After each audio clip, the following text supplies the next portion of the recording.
Good morning, everybody. If you were ever in doubt that we've finished summer, today has been a perfect example of that. Lots of fireworks this morning, overnight. Morning, Kay. How are you doing, mate? Hey, good morning, Ryan. Good morning, everybody. Yeah, ready to rock and roll. Yeah, we started early, didn't we? Last night, it all kicked off. Yeah, these weeks starting very early for us over here in the UK, and we shall get into all the nitty-gritty about what's gone on. Right. Well, let's. I don't even know where to kick off this morning. Let's start over in China. More measures coming out of officials over there in terms of getting the cogs moving. They're going to relax rules for insurers to invest in stock markets now. So measures there to get the stock markets propped up as well. They fixed the CNH or CNY midpoint at 1.2148. So it's another move up above 720, which is quite significant, although we've obviously had some big moves there overnight as well. Lots going on in the central bank front. The PBOC came out to say they will resolutely put an end to speculation in the FX market and to resolutely prevent an over-adjustment in risk. Then they added that the FX market is operating steadily and is confident that they will maintain yuan stability. That followed up what's been called a special meeting on the national foreign exchange market and self-regulatory mechanism.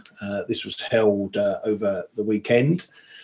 They said that the renminbi remains basically stable and maintaining that stability is the common aspiration of financial management departments, FX self-regulation mechanisms, FX market members, enterprises and residents.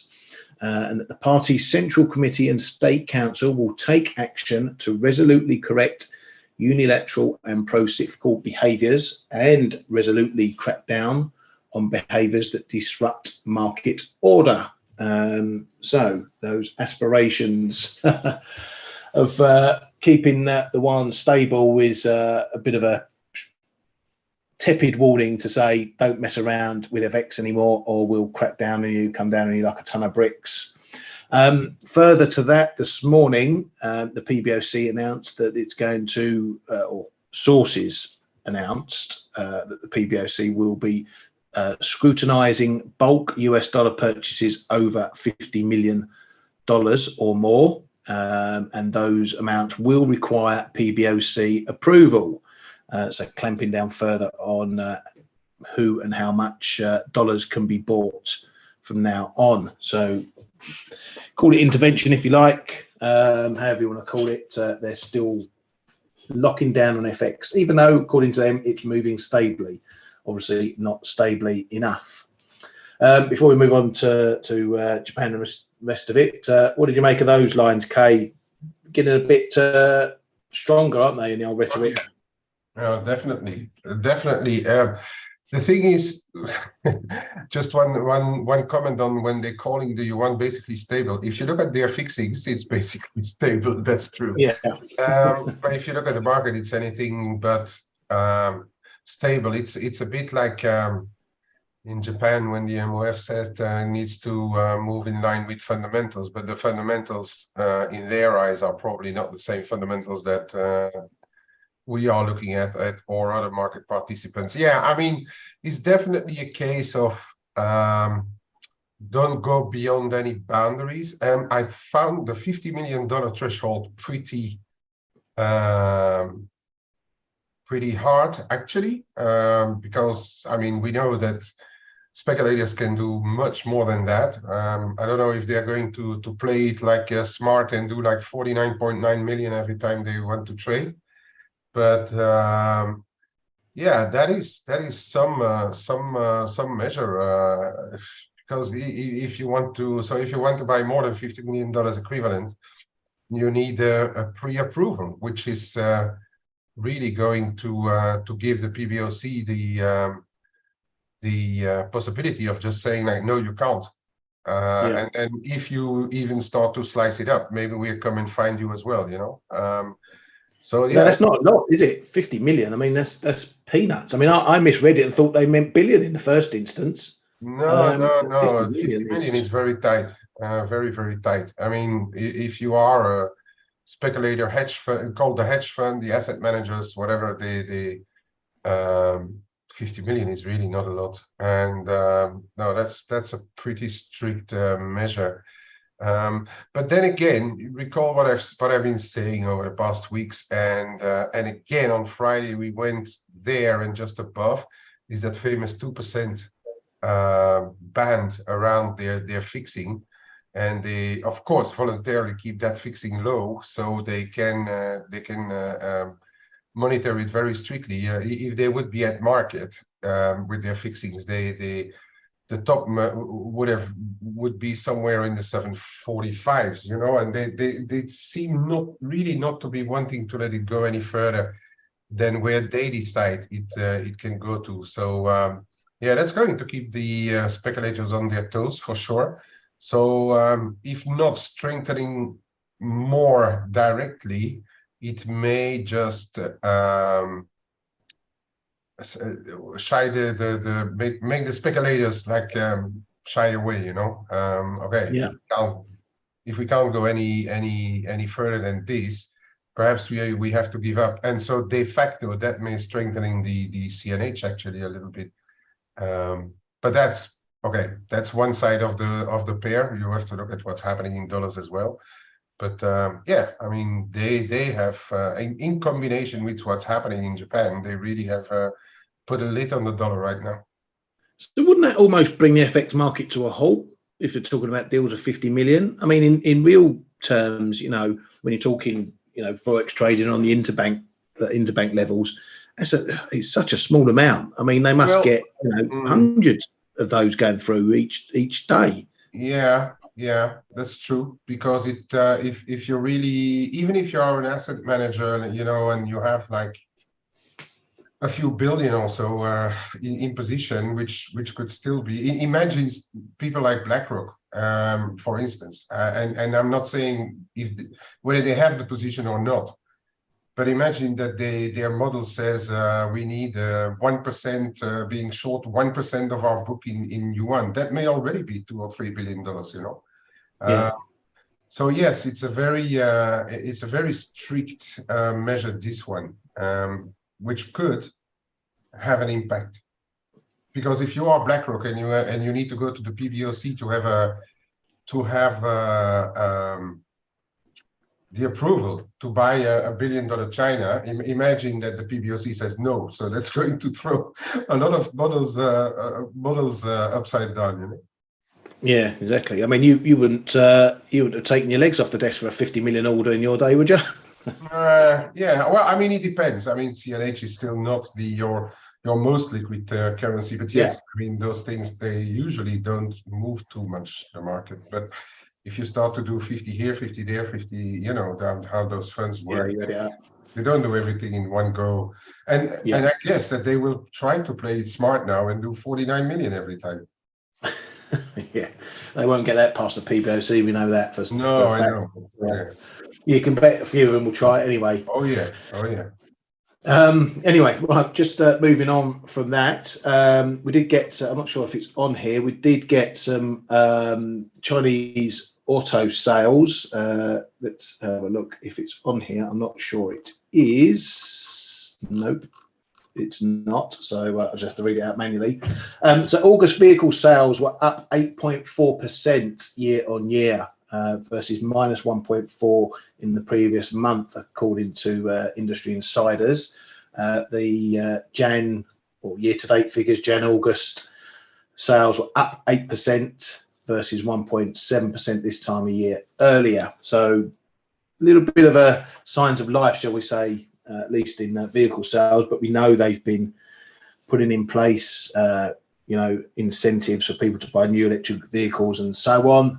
So that's part and parcel possibly of that. But it does show that all these small measures that they've been putting in place might start bearing fruit. The market has been saying, you know, they need to go a bit heavier on the stimulus. China's kept it to tinkering around the various sectors, keeping it relatively small compared to what they could do. And if these sort of numbers continue, then it might work, and that will hopefully get GDP moving or activity moving overall, and then the market will be less fearful about China not disappearing into a fiery abyss. Anyway, right, let's crack on to some of the other stuff. We'll leave the Bank of Japan stuff till last. Over in Norway, we had some CPI data out, and all coming in pretty much lower than expected. CPI at 4.8 versus 5.3 expected. Their core number there, 6.3, lower than expected. Was expected to jump 2 pips, but came in lower than last month and those expectations. PPI as well, coming in much softer year on year, down 37.4%. The EU Commission has cut its Eurozone GDP forecasts for 2023 and 2024. No real shock there. And now see Euro area, this is the complete Euro Union, 0.8% in 2023, down from 1% in the prior forecast, 1.4 in 2024, that's down from 1.7. Revised down the Eurozone data to 0.8 from 1.1 for 23 and 1.3 from 1.6 in 24. So as said, no big surprise to see those numbers getting cut. Over to the US, and I mentioned last week, keep an eye on the consumer credit data. Well, it came in pretty soft, 10.4 billion versus 16 billion expected. So fairly substantial drop in consumer credit over that period. I haven't yet looked into the finer details of that, but I was on watch to see if it ramped higher, which would suggest there's problems going on for the US consumer and their finances in terms of needing to borrow more to pay for stuff rather than relying on savings and wages. But on the first glance, doesn't look like anything we need to worry about there. Timmy Leaks. Ryan, yeah, if I may, yes, mate. it's still a July number, right? Yeah, it's still a July number, so it lags a bit. Yeah, and that's just that little bit, because wasn't it said that like from the first half of August also the consumer was pumping a bit more on its credit cards. I think will have to look at the August number, or take the two together also, to see what happened over the summer months in the US, because I found it actually a pretty low number compared to what the accepted like money flow was of the consumer. I found it actually a pretty low number compared to what we may have expected. Yeah, exactly. We actually get retail sales this week as well, so that'll be for August or July. You've got me questioning myself now. Let's see what those retail sales are going to be for on Thursday, I think. Yeah, retail sales will be August, so that might give us a bit of insight into that. Yeah. So we'll look at those numbers, but yeah, those consumer credit numbers are for July. It's a little bit lagging, but still no red flags in that numbers. But as Kay says, we'll see what the August numbers pop up with that. Yeah, as I was saying, Timmy Leaks was out with a piece over the weekend saying that the Fed is likely to pause rate increases in September, then take a harder look at whether more are needed. So that was another dollar negative influence that added on to what was going on in dollar yen as well, and other dollar pairs as well. Just a quick look back at Canadian jobs from last week, which were all pretty much tickety-boo, everything looking okay in the jobs numbers there. Pretty solid number, 40,000 added to jobs. Participation rate dipped a bit, so we didn't see the same here as we did in the US with the participation rate jumping. That kept the unemployment rate unchanged, which might have gone up a touch to the 5.6 if that participation rate had stayed unchanged. So maybe keeping it at 5% was down to that 1 pip lower there. Full time took the bulk of the numbers, which is what you want to see in a strong jobs number. But the big number to pull from that was the wages number. Average hourly wages for permanent employers jumped to 5.2% from 5% previously. So further inflationary pressures add into the mix in what we've seen already from the Bank of Canada. Right, let's get one little headline from US President Biden saying that China is less likely to invade Taiwan amid an economic downturn. Well, you can believe as much as that as you like. I don't think economics plays any sort of role in whether China want to do something in Taiwan. But Biden's stirring the bee's nest with that comment anyway. Right, so to the main point in hand and what's been going on. And as you all know by now, dollar yen took a big knock. UEDA coming out with a comment that they potentially might be looking at ending negative rates. The line was, it is not impossible that we will have enough information and data by the end of this year, including the outlook for wage increases next spring. There is still some way to go before the price target can be realised. We will continue our persistent monetary easing policy. We will lift the policy when we conclude that the price target can be achieved, even after ending of the negative interest rate policy. So some big lines there. Little bit maybe of translation confusion there. I've sort of read that first line as saying the end of this year in terms of calendar year rather than fiscal year, particularly taking that they're looking for an outlook of wage increases next spring. But as me and Kay chatted last night, it might just be a translation thing, and it's maybe more likely talking about the end of the fiscal year, which will put it into spring next year. It is a change, isn't it, Kay? It is a definite language change, putting, acknowledging the possibility of the end of negative rates, but it needs to be said that the end of negative rates isn't the same as another central bank going on a hiking spree. Negative rates just at minus 0.10 pips is a policy step. So getting back to zero, as we've heard from other BOJs, isn't necessarily what we would call a hike. It's just moving out of negative to zero. It's another pretty big step, isn't it, Kay, towards exiting, whichever way you look at it. Yeah, absolutely. I think this is him virtually announcing that that over time they are going to continue to normalize. Now, it is not far away from what we've been saying here all the time, and I've been always saying, like, okay, UEDA is there to normalize. The issue is going to be the speed of it, the magnitude of it, and the timeline as well. And as we heard from the Bank of Japan members lately, they're all looking at January, March, when usually in February, we're already getting a good idea about what the big unions will have obtained to as wage hikes. We have seen actually the past few months the data showing that after the prior wage hikes, the real wages are still not going anywhere. So perhaps UEDA found it necessary, and I'm starting to think that there is been a little bit of, let's say, cooperation, as they were saying in the beginning of UEDA's tenure, looking at also where the yen is trading. That it seems to me like a programmed sending out of a message there.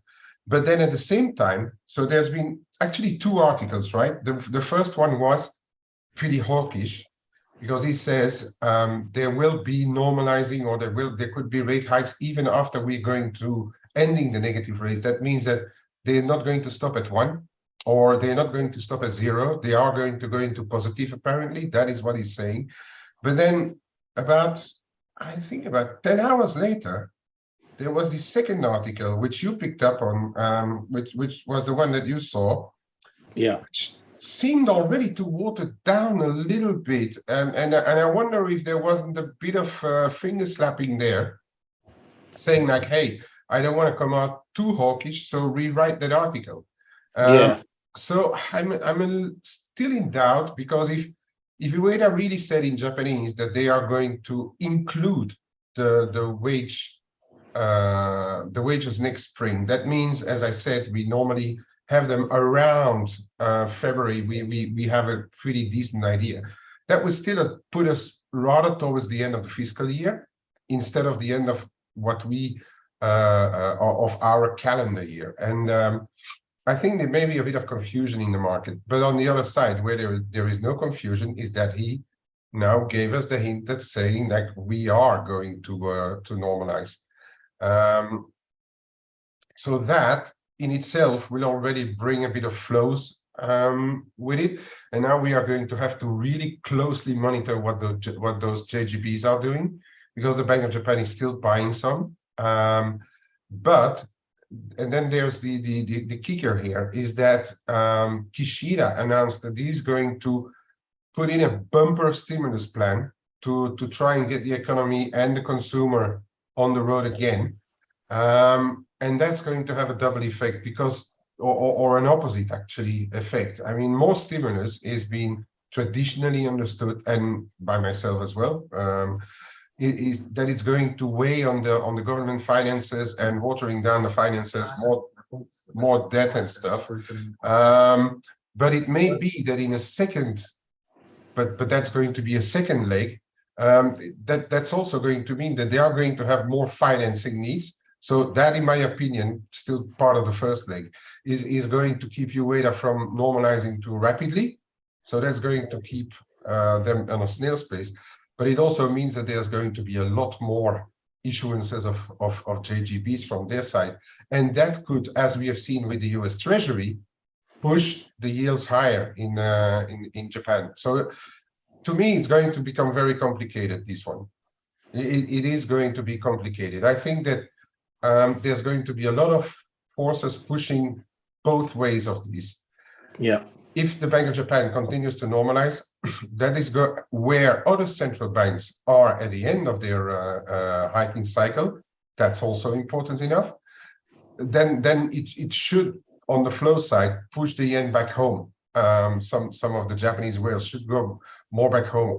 If on the other side, Ueda says, well, hang on, I need to help the government here, so this is going to go really, really, really slowly, then that effect can come back, bite them, you know, and actually the yen not gaining too much. So I think it's going to be volatile, but more complicated than what we have seen. And that's the only thing I can say right now.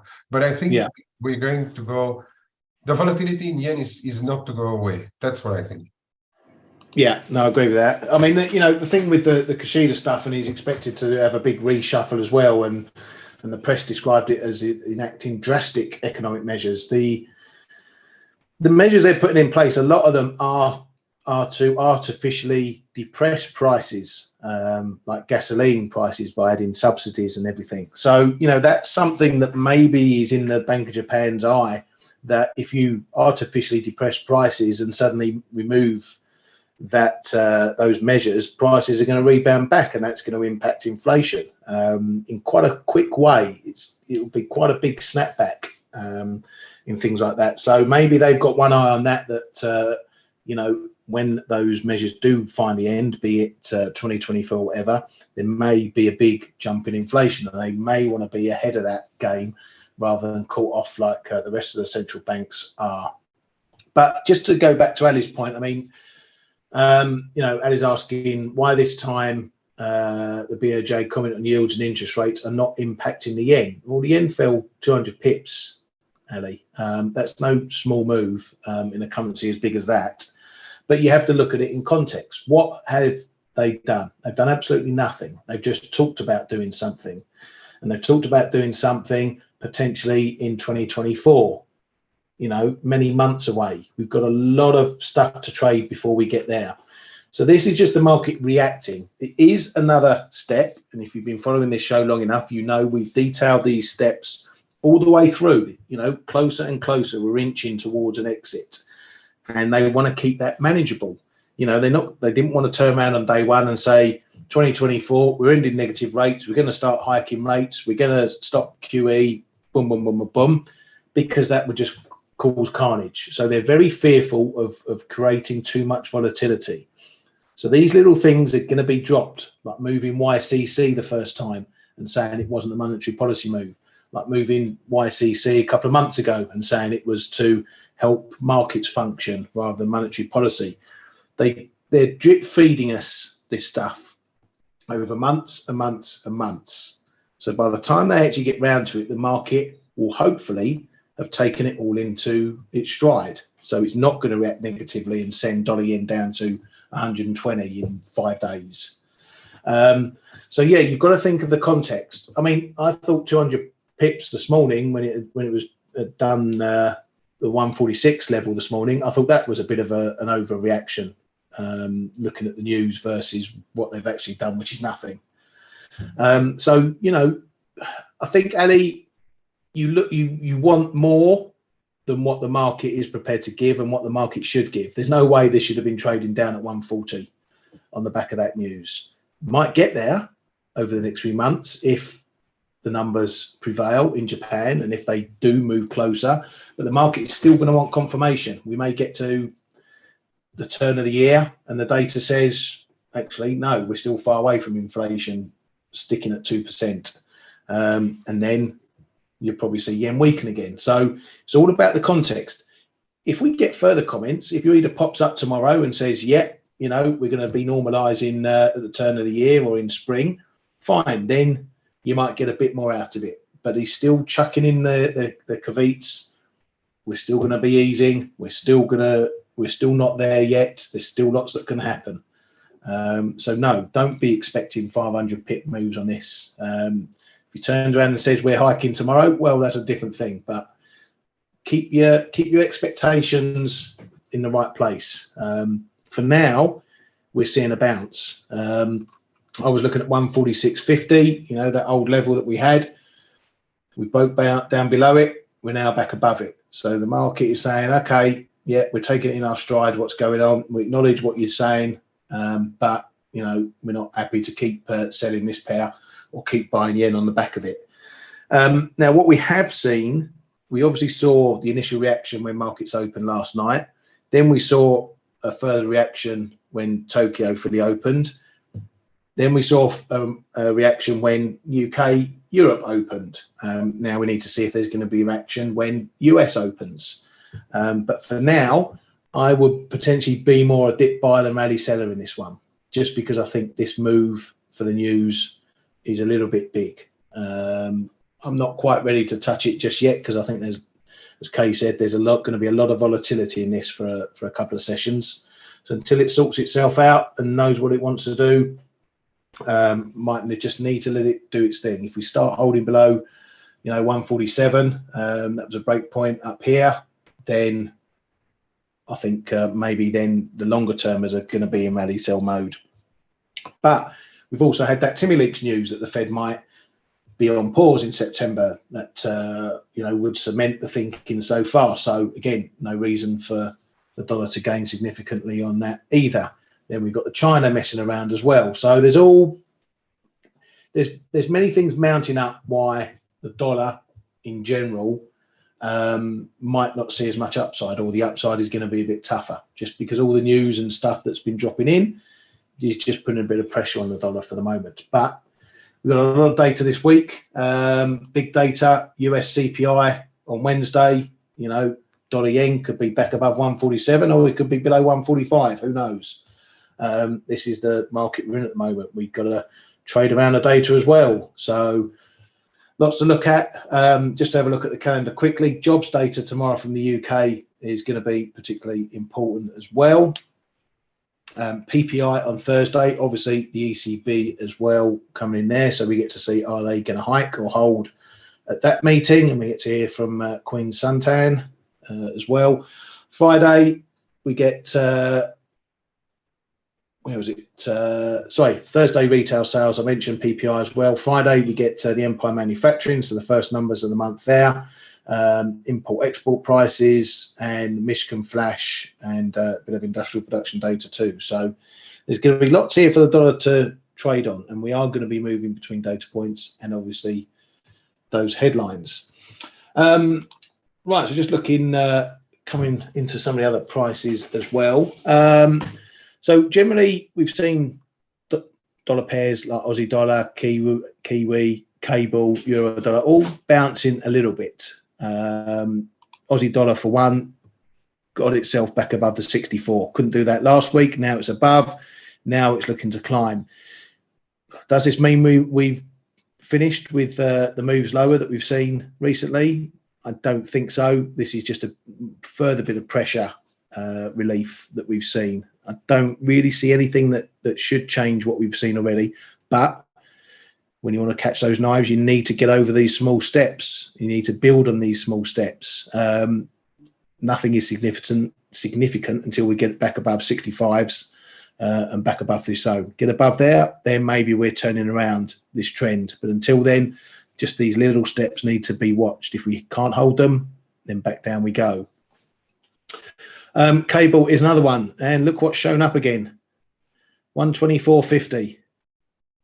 Our old mate K. It's I have no idea why this level keeps showing up. It's shown up, you know, going all the way back to the latter part of last year. Because here we have a double bottom potentially.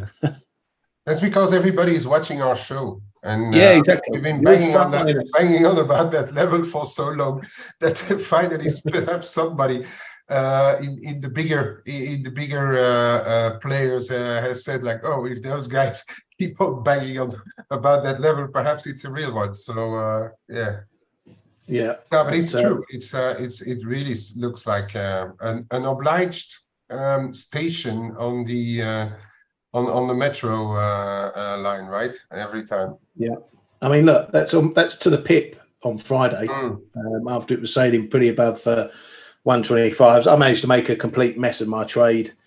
My longs of the first test there. Those in the chat room would have read my last story about that one. But I managed to get back in last night. So not all is lost, but you know, this is a solid level, and you know, these are the ones you want to trade. We've been highlighting it long enough. You've had 2 goes at it. Now I would be a bit worried if we came down for a 3rd test. If we get under there, then maybe then we've got further downside to come. Keep an eye on that jobs report tomorrow, because you know, it's going to be the wages data that's going to be the main kicker for that. If it's much hotter, it's going to further cement a BOE rate hike. Could see this cementing the move back above 125s, but still it's only a little step in what we've seen over the last few weeks.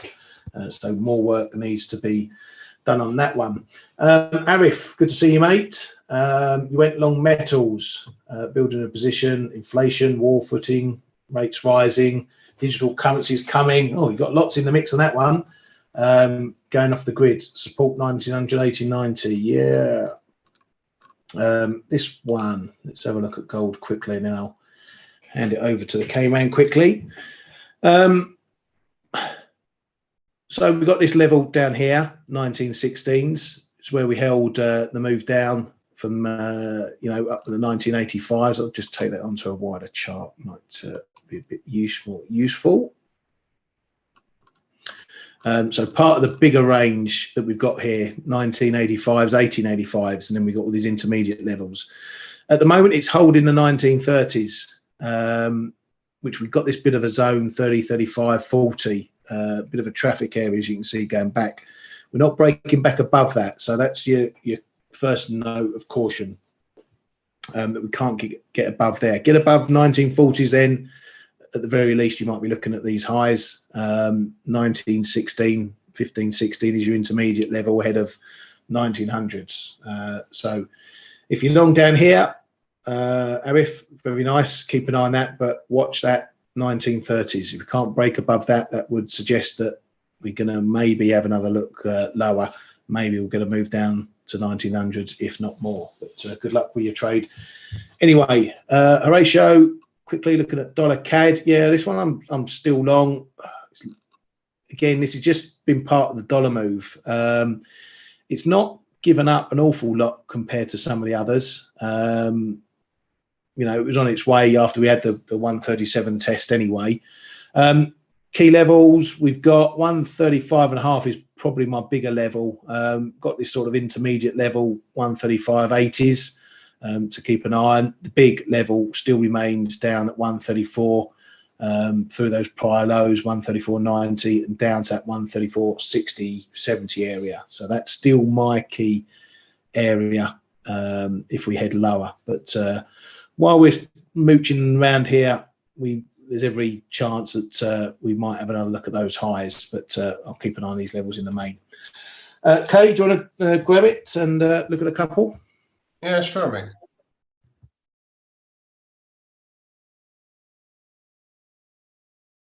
Yeah, just a ratio while Kay's taking the screen. I've been wondering or noting that there's been a bit more of a hawkish, bullish bias to the Canadian stuff of late. We had obviously the BOC, inflation ticking up. We've had that strong jobs numbers. Macklin talking more about the risks of inflation running higher. So yeah, there is more wind behind the CAD at the moment. Yeah, more reasons to be bullish CAD than bearish. But I'm still I'm happy to be long this one for now, dollar CAD, until the price tells me otherwise. Over to you, mate. Okay, first of all, dollar yen. Okay, so we had this move, and as I've been talking about, sometimes I look at the cloud. The daily is a bit far, but we saw there's two things on the 4 hours, and that's about as low as the Japanese will go as well. They actually don't look at much lower than the daily if they look at the Ichimoku clouds, but the one thing that the market took over and then trying to extrapolate to lower time frames and stuff, but I'm going maximum down to the 4 hours. Look at where we held on the dollar yen here, and I'd say keep an eye on where this dollar yen closes compared to the 4 hours, because we also saw in the past you get inside, but then you don't drop out of it. We only had this quick drop here. When was that? Yeah, the 1st of September. We had this quick drop here, but in the meantime, in normal times, it does play a bit of a role, this 4 hour. You see this the bottom here as well. So we just went to test it. It's also a very, very thin one right now. Okay, it's starting to widen up a bit. The thinner it is, the less it provides support or resistance, by the way. The bigger it goes, the more there is to chew through, obviously. And that can create a bit bigger support or resistance if it's coming down. But keep an eye on this 145.90 for if you're interested in clouds. That's going to be a bit of a level here. It's slowly moving up now to 146.15. Just that as an in between. But globally, you know, this dollar yen. People are asking where are the supports. I'd say, well, this we've just seen one, but then if you look at the last move, and I think we have to include this move here from the last BOJ, because we are kind of, if you look at the yen, we are kind of going from one meeting into another BOJ meeting right now, because UEDA, we need to monitor what they are doing very, very closely. So if you take it from the past Bank of Japan meeting, there's a bit of support here around 145.5, but I would argue that the bigger one will lie somewhere around here in the 144s, 143.90, 144.15. That's going to be a bigger support compared to the move that we've done after the Bank of Japan. So this last low here, all the way down to 143.90 or so, that is, to me at least, the bigger support area. And I would not rule out that we are into the Bank of Japan, which is the result is still 10 days away, but on the 22nd. But I would not rule out this kind of move, you know, that we've seen in the week prior to the prior Bank of Japan meeting, and we also had a few messages sent into the market, and the market saying like, oh, they are possibly going to do something, which is about the Yomiuri article overnight was about similar, you know, on Saturday. So I wouldn't rule out such kind of move into the next Bank of Japan, which could have started. So if you overlay it, we have seen this kind of move as well, and then a jump back, which is sort of happening already right now as well. But we are going to have to stop, I'd say, anywhere where the high was after the gap open, around 147.25. If we go back up there, that means that the market is already very, very short of the dollar yen or yen pairs, and it might just go into the Bank of Japan around the prior highs. Are we breaking above? I think it's a bit of a big ask, unless we are going to see very good US data this week. As Ryan already mentioned, we have the CPI, we have the retail sales. We have a bit of, what was it on Friday as well? Let me just... Which one, mate?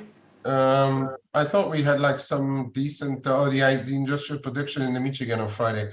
Okay, so there's good data coming out, decent data coming out of the US as well, which is going to influence. But again, I'm going to repeat, this one, in my opinion, is going to get a bit more complicated, at least until the Bank of Japan. So whatever I'm going to do, at least, I'm not going to take any medium long-term view. I might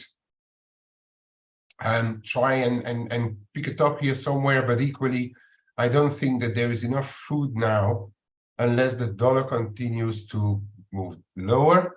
There's not enough food right now to send this pair lower. So we are going to have to wait for US data, in my opinion. And for the rest, it's going to be more volatile. All right. So watch this 145.50, 55.70 for a starter, the 145.90 that I've shown before, and then start to look at what's happening around 147, 147.25. Okay, for the dollar yen. Now, there's a few interesting other yen pairs, and one of them is this sterling yen. So I was monitoring this triangle and a bit of horizontal support. We crashed through, but for some reason, in the past hour and a half, we've seen quite a bit of a move back up, you know, and we're already retesting this triangle break. So keep an eye on what's happening around 183.80, 85 on the sterling yen.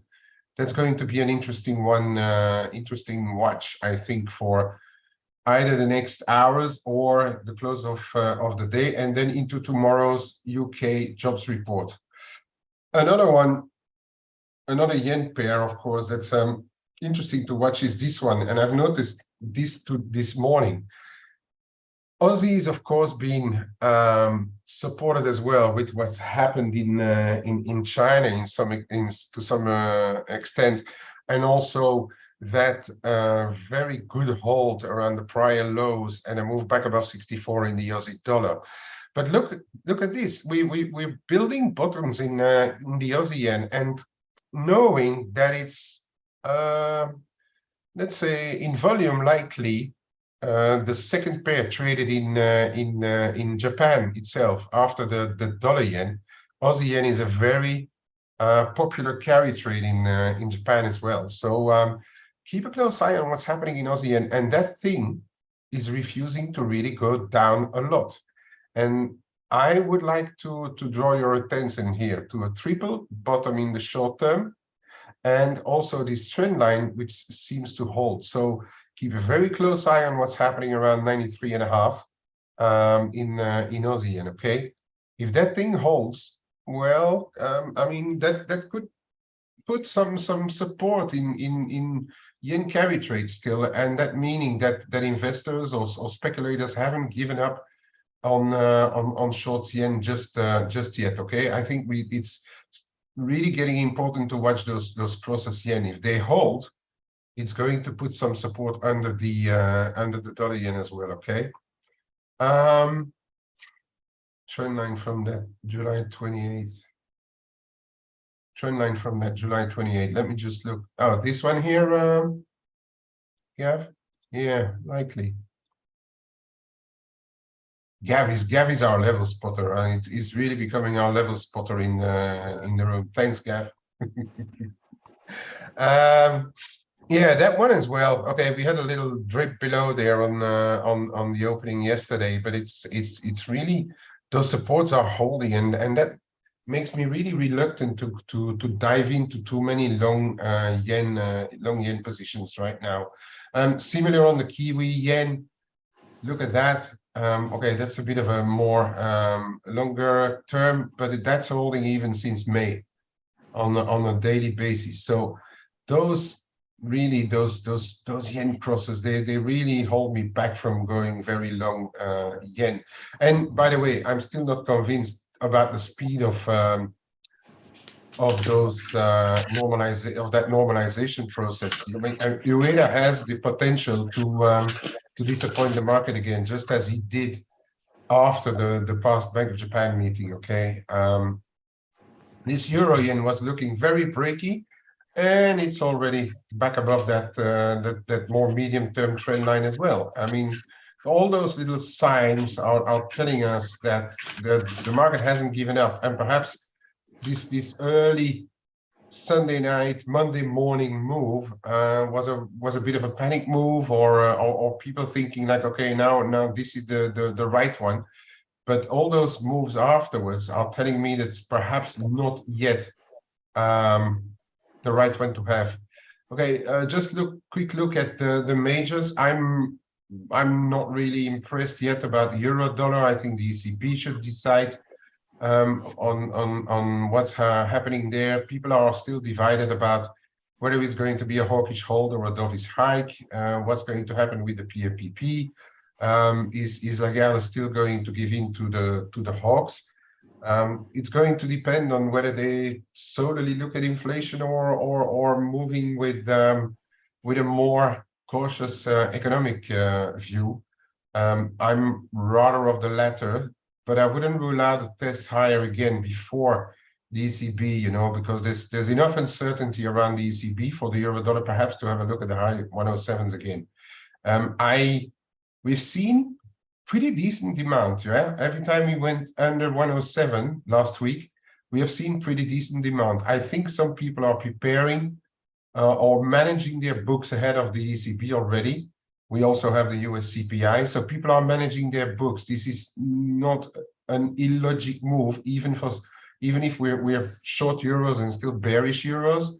This is not an illogic move. Okay, we need some corrections or healthy corrections to build energy again, that if the ECB is dovish or if the US CPI is a bit higher and European data remains soft, we can attack the downside again. For the time being, I would say we are going to range here a little bit, and I would not rule out a move back up into this high 107s before the ECB is there.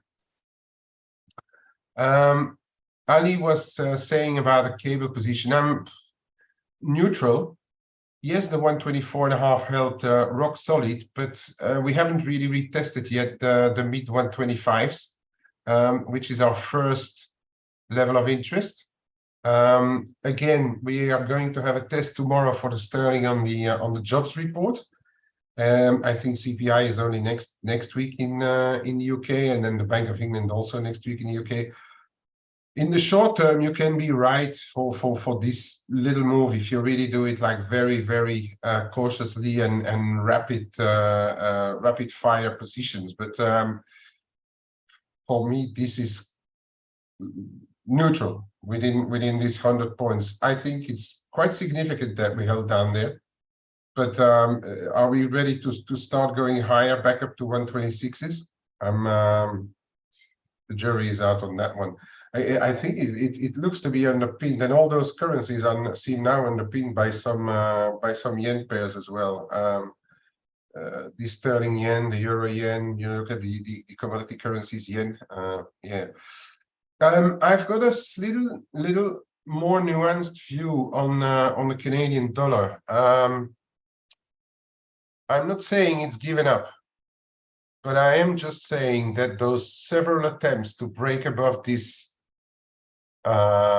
resistance zone, traffic zone,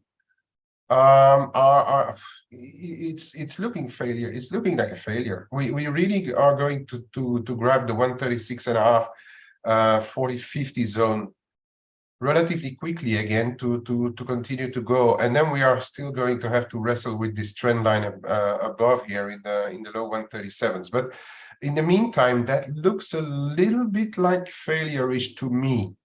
Of course, there's a 135.5, which is probably going to act like support, and then we are going to get the bigger one here around 135 top, bottom for a jump, bottom for a jump, bottom for another, for the final jump. So that's going to be your big zone, in my opinion, on the dollar Canada. But in the meantime, it looks a little bit running out of gas here, right? And I wouldn't be surprised if the dollar remains relatively on the defensive elsewhere, that the dollar Canada could just go and have a test. I think for somebody who is in a more medium-term position, and I know Ryan has been taking off slices as well on the way up, so you must be looking pretty okay on your longs. For medium-term longs, I think really the risk is here. As long as it holds 135, we cannot rule out that it's going to continue, right? That's the more medium-term view. Agree with that, mate. Sorry? Agree with that, mate. Yeah, it's funny. We're seeing dollar yen bouncing. We're seeing dollar China bouncing, but we're not seeing any other dollars really bouncing just yet. So dollar CAD not on the bus. Looks all crosses, huh? But look, the Canada yen does the same thing as these commodity currencies yen. Look at that. That support here. Bam, bam, bam. We went to test it, and it's holding. I mean, it's a bit of a funny one here. What's going on all those yen crosses? That really seems to me that speculators or more medium-term traders are not yet worried about the whole thing. There's one that I'm keeping a very close eye on here, and I'm actually very, very fast jobbing here, but this looks a little weak still, in my opinion. We are going to have closes, and ideally daily closes above 146 to turn it around and go back higher. It looks a tad vulnerable to me still in this Euro CAD. But really, to get lower, I will need a confirmation below 145.70, 75, and then I would feel a little more comfortable with a short position. For the time being, is just hopping around here, just under or around the 146 zone. Okay, that for the thing. How about sterling CAD short? I'm not really trading that pair, to be honest. I'm not really trading sterling CAD, to be honest. As you can see, I haven't updated the chart for quite a while. I really don't know, Horatio. Yeah, it's rejecting, but then is it breaking yet? We are on support. Okay, we are on support, right? Okay, if it breaks here, it could trade a bit lower. But then again, what do you do with your position into tomorrow's labor report? If you want to trade this break, I'm not saying it's not going to come today, but why not rather wait tomorrow, right? Okay, and that's it for me, Ryan, for today. Thank you very much, mate. Yeah, lots going on to kick off the week. So trade safe. Just maybe see what traders in the US want to do with this dollar moves, dollar yen in particular. I think 147 is probably our key level from here. If we finish today above it, then we've probably traded out the Bank of Japan and back on the old bandwagon. If not, then maybe there is further nerves going into that as well. Anyway, hope you have a great week this week. We'll be back tomorrow to see what's happened over in the UK, and have a great week's trading. Thank you, K-Man. We'll see you all tomorrow. Cheers, guys.